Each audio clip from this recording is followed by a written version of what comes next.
Model test paper राष्ट्रीय आय। इसमें first question है आपका, मूल्यह्रास किसे कहते हैं, यानी डेप्रिसिएशन। मूल्यह्रास किसी संपत्ति के मूल्य में समय के साथ होने वाली कमी को संदर्भित करता है, यानी समय अनुसार आपके किसी संपत्ति उसके कीमत में अगर कमी आ रही है तो उसे हम मूल्यह्रास कहते हैं। सकल घरेलू उत्पाद से आप क्या समझते हैं? सकल घरेलू उत्पाद को हम जीडीपी भी कहते हैं। ये किसी देश की सीमाओं के भीतर एक निश्चित अवधि में उत्पादित अंतिम वस्तुओं सेवाओं के बाजार मूल्य का कुल योग है।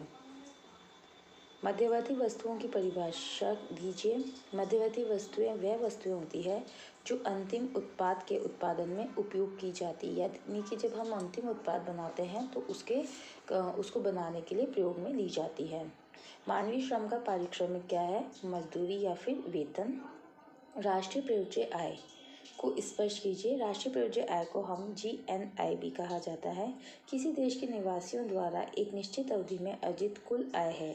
इसमें घरेलू और विदेशी दोनों ही स्रोतों की आय शामिल होती है। अंतिम वस्तुएं किसे कहते हैं? ये वह वस्तुएं जो उपभोक्ता के द्वारा सीधे प्रयोग में ले ली जाती है और इसे आगे बेचा नहीं जाता या फिर इसे आगे संसाधित या फिर प्रोसेसिंग नहीं की जाती, यानी इससे कोई अन्य वस्तु नहीं बनाई जाती। एक अर्थव्यवस्था के 3 क्षेत्र क्या हैं? प्राथमिक क्षेत्र, द्वितीयक क्षेत्र और तृतीयक क्षेत्र। निजी आय क्या है? निजी आय किसी व्यक्ति या परिवार की कुल आय होती है जिसमें हम वेतन, मजदूरी, ब्याज, लाभांश, किराया को शामिल करते हैं।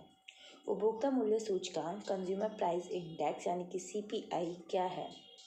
ये एक आर्थिक उपकरण है जो किसी देश में आमतौर पर खरीदे जाने वाले सामान यानी कि वस्तु और सेवाओं की कीमतों पर बदलाव को मापता है, यानी पुरानी कीमतें और अभी नई कीमतों में कितना अंतर है उसे CPI द्वारा नापा जाता है। माल सूची क्या है? माल सूची किसी कंपनी या व्यक्ति के पास मौजूद सभी भौतिक वस्तुओं की एक सूची होती है।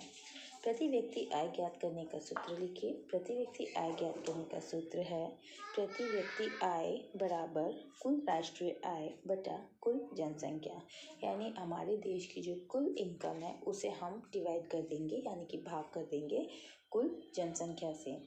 टिकाऊ उपभोक्ता वस्तु किसे कहते हैं? उपभोक्ता वस्तुएं जो काफ़ी समय तक चलती है और जो ज़्यादा पूंजी की आती है। टेलीविज़न, ट्रैक्टर, पंप सेट और भोजन में से कौन सा पूंजीगत वस्तुओं का उदाहरण है? ट्रैक्टर और पंप सेट। धन्यवाद।